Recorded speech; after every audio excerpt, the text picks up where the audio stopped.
সকাল বন্ধুরা, সবাইকে জয়গুরু জানিয়ে পূজা লাইফস্টাইলে আবার একটা নতুন ভিডিও নিয়ে তোমাদের সামনে চলে এলাম। আর তারই সাথে সাথে সবাইকে জানাই শুভ নববর্ষ।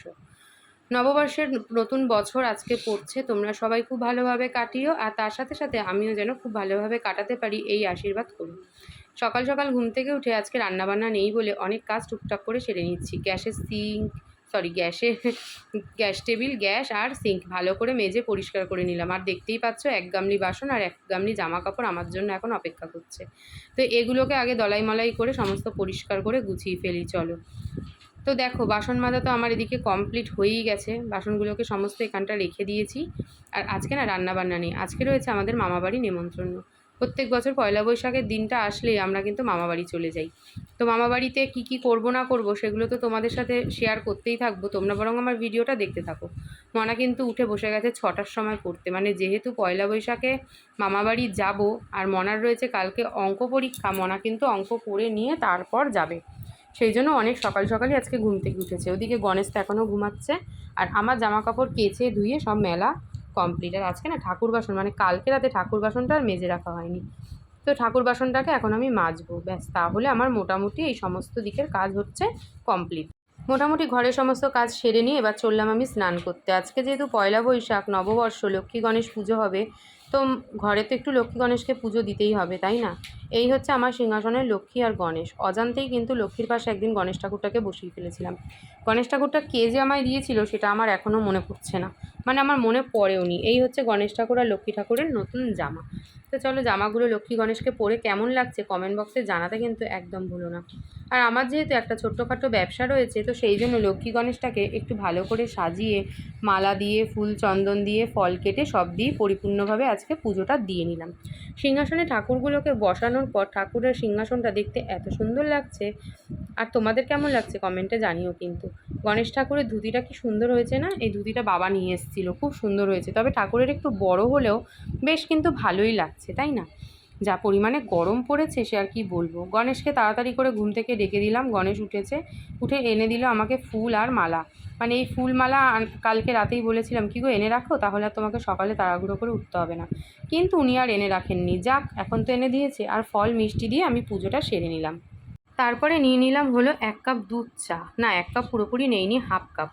3 জনের জন্য 3 কাপ চা করেছি। আর আমি আমার চা নিয়ে বসে পড়েছি খেতে। চা বিস্কুট খেয়ে তারপরে গণেশ যাবে হলো বাজারে।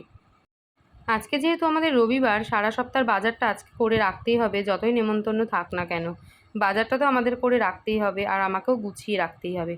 সেই জন্যই গণেশ এখন বাজার যাবে। আর পয়লা বৈশাখ অন্যান্য বার পড়লে তখন কিন্তু আর এই বাজার করার কোনো ঝামেলা থাকে না, আর আমার বাজার গোছানোরও ঝামেলা থাকে না। এবছর এই কাজটা এক্সট্রা বলতে পারো। আর অন্যান্য বছর মামাবাড়ি অনেক সকালেই তাড়াতাড়ি চলে যেতে পারি, কিন্তু এবছর আর পারিনি, যেহেতু মনার কালকে অঙ্ক পরীক্ষা রয়েছে। আর সত্যি কথা বলতে মনার পরীক্ষা তো কালকে দিয়ে শুরুই হওয়ার কথা ছিল, তো বেঁচে গেছি যে পরীক্ষাটা অন্তত কাল শেষ হচ্ছে। পরীক্ষাটা যেহেতু আগে আগে শুরু হয়ে গেছে, তাই আগে আগে শেষও হয়ে গেল। এই ঘরের খাটটা একটা নতুন চাদর পেতে নিলাম। চাদরটা কেমন হয়েছে কমেন্ট বক্সে জানাতে হলো না।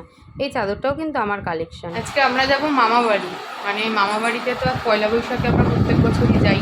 তোমরা যারা আমার আগের ভিডিও দেখেছো জানবে যে মামার দোকানে পুজো হয়, মামাবাড়ি একটা খাওয়া দাওয়ার অনুষ্ঠান থাকে। আমরা মাসিরা সবাই আমরা এক জায়গায় হই। কিন্তু এই যে এবছর মনার পরীক্ষার জন্য যাব ঠিকই, কিন্তু একটু দেরি হচ্ছে। না হলেও এই সময় আমরা পুরো রেডি হয়ে যাই যাওয়ার জন্য। 9:30 তো বাজে, কিন্তু আজকে এখনও রেডি হতে পারিনি। গণেশ বাজার নিয়ে আসলো, এখন বাজারটাকে ঢালবো। এই যে বাজার, বাজার যে ফ্রিজের কাছে বাজার। আর ওদিকে মাছ এনেছে, মাছটাকে ধোবো, ধুয়ে ধায়ে তারপর রেডি হবো। ওদিকে ততক্ষণে মনার অঙ্কগুলো সব প্র্যাকটিস হয়ে যাবে। ও আজকে সকাল 6টা থেকে উঠে অঙ্ক প্র্যাকটিস করছে, যাতেও তাড়াতাড়ি যেতে পারে, তাই তো মা? শোনাটা সেই সকাল 6টায় উঠেছে আমার সাথে, উঠে দেখে অঙ্ক করেই যাচ্ছে। আর আমি হচ্ছে আমার ঘাড়ের এইখানটা থেকে এই জায়গাটা কি ব্যথা, এবার কি শোয়ার দোষে না কি জানি না। চলো মাছটা ধুয়ে রেডি হই। মনা তো একদম যাওয়ার জন্য দেখো রেডি, আমি কিন্তু রেডি হইনি, মনা রেডি হয়ে গেছে। এটা হচ্ছে মনার পয়লা বৈশাখের ড্রেস। কেমন হয়েছে অবশ্যই কমেন্ট বক্সে জানিও। ও কমেন্ট বক্সে অবশ্যই জানিও। আমি কিন্তু রেডি হইনি, আর ইনি রেডি হয়ে এখন চলেই যাচ্ছে, মানে যাবে এখন আগে মারবাড়ি থেকে মা, বাবা আর ও যাবে। আর বোন চলে গেছে সকাল সকাল, যেহেতু 6টার সময় পুজো হয়ে গেছে, তো বোন ওই জন্য সকাল 6টার সময়ই চলে গেছে। আমরা তো আর কেউ যেতে পারছি না সকাল 6টায়। আর মনা হচ্ছে এখন রেডি হয়েছে, ওর বাবা ওকে দিয়ে আসবে মার বাড়ি অবধি, আর মার সাথে মা বাবা এখন বেরোবে, ওরাও রেডি হয়েছে, তো ওদের সাথে যাক, আমি আবার তার পরের স্টেপে আবার আমি আর গণেশ যাব। এটা হচ্ছে মনার পয়লা বৈশাখের নতুন জুতোটা কেমন হয়েছে অবশ্যই জানিও। আমি এখন বসে বসে খাচ্ছি হলো ঠাকুরের ফল, আর মনাতকে তো ওর বাবাই রেডি করে দিল। এখন কটা বাজে ঘড়িটা তোমাদের একটু জুম করে দেখালাম, দেখেছো প্রায় 12টা বাজতে যায়। আর এই দেখো আলনার অবস্থা এই করে দিয়েছে, পুরো আলনা ফাঁকা করে ফেলেছে। আর এই যে খাটের অবস্থা, গণেশ এসে একটা প্যান্ট খুঁজতে গিয়ে আলনা আর শোকেসের এই অবস্থা, মানে এই হাল করে রেখেছে। না তো বেশ অনেকক্ষণ আগেই চলে গেছে, আর আমিও পুরো রেডি হয়ে নিয়েছি। তো এইটা হচ্ছে পয়লা বৈশাখের আমার নতুন কুর্তি, 3 পিস, একটা পেন্সিল প্যান্ট আর সাথে ওড়না, 3টেই সেট রয়েছে। চলো পুরোপুরি রেডি হয়েছি। আর এই যে জন্মদিনে পাওয়া এই ব্যাগটাকেও আজকে নিয়েছি, আজকেই ফার্স্ট টাইম নিলাম। এই ব্যাগটা নিয়ে আর কোথাও যাওয়া হয়নি, এবছর কোনো বিয়েবাড়ি পাইনি যে নিয়ে যাবো, তাই আজকেই নিলাম। কেমন হয়েছে অবশ্যই কিন্তু কমেন্ট বক্সে জানিও। আর আমার পুরো লুকটা কেমন লাগছে সেটা দেখতে গেলে কিন্তু অবশ্যই আমার শর্ট ভিডিওগুলো ওয়াচ করো কেমন। আর বেড কাভারটা কেমন হয়েছে সেটাও কিন্তু জানিও। মনা তো বেরিয়ে গেছে সেই কখন, প্রায় 1-1.5 ঘন্টা আগে। চলো আমরাও এবার যাই। আর এই যে জুতোটাও নতুন, জুতোটা এখনই না, জুতোটা সেই পুজোর সময় কিনেছিলাম, পরা হয়নি আর, তাই আজকেই করে নিলাম। শুভ সন্ধ্যা বন্ধুরা, চলে আসলাম একেবারে সন্ধ্যের একটা বেলঘুরি আর জ্যাম পড়া মুহূর্ত নিয়ে।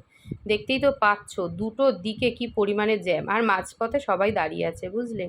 এইভাবে যদি জ্যাম থাকে তাহলে কি পরিস্থিতি হয় একবার ভাবো। প্রচুর জ্যাম পেরিয়ে এখন আমরা বেরিয়েছি, বাবা এত পরিমাণে জ্যাম পড়েছে রাস্তায় আর কি বলবো। এখন যেখানে যাচ্ছি সেদিকেও জ্যাম, মানে রাস্তা জুড়ে সবার মিষ্টি খাওয়ার লাইন, আমিও মিষ্টি খাওয়ার জন্য লাইন দিয়ে বেরিয়েছি, আর সবাইও তাই, একই ব্যাপার তাই না। ফার্স্ট প্যাকেট ইজ ডান, অনেক কিছু আছে ভেতরে, চলো বাড়ি গিয়ে দেখাবো। ফার্স্ট প্যাকেটের পর এটা হলো আমাদের সেকেন্ড প্যাকেট, তো সেকেন্ড প্যাকেটও আমাদের কিন্তু ডান। তো আর কটা প্যাকেট পাচ্ছি চলো তোমাদের সাথে শেয়ার করি। এটা হলো আমাদের থার্ড প্যাকেট। তো মোটামুটি 3টে প্যাকেট নিয়ে, আর মামার দোকানেরও হালকাতা হয়ে গেছে, মানে মোটামুটি আমরা 4টে প্যাকেট পেয়েছি। তো এই নিয়ে দেখো সোজা চলে এসেছি এবার বাড়ি। মনাকেও নিয়ে নিয়েছি সাথে আইসক্রিম, 2-in-1 ফ্লেভার খেতে একদমই পছন্দ করি না। অনেক রাত হয়েছে, অনেক বাবুলকাম হতো, 2-in-1 খেতে এরমই হবে। তা পয়লা বৈশাখ কি ফ্রিতে ভালো খাওয়াবে বলো, এরমই তো দেবে না। তো চলো ভিডিওটা আজকে এখানেই শেষ করছি। ভিডিওটা যদি ভালো লাগে অবশ্যই প্রথম থেকে শেষ অবধি দেখো, লাইক কমেন্ট শেয়ার করো, আর ভিডিওটা ছেড়ে যাওয়ার আগে অবশ্যই আমার চ্যানেলটা সবাই সাবস্ক্রাইব করে দিয়ে যেও। আজকের মতন টাটা, দেখা হচ্ছে আবার একটা নতুন ভিডিওতে। আজকে প্যাকেটে কি কি পেলাম সেটাই তো তোমাদের সাথে শেয়ার করা হয়নি। তো আজকে প্যাকেটের সংগ্রহ হলো এইগুলো, ক্যালেন্ডারটা কিন্তু খুব ভালো হয়েছে। আর এই তো এগুলোই পেয়েছি। তো চলো টাটা।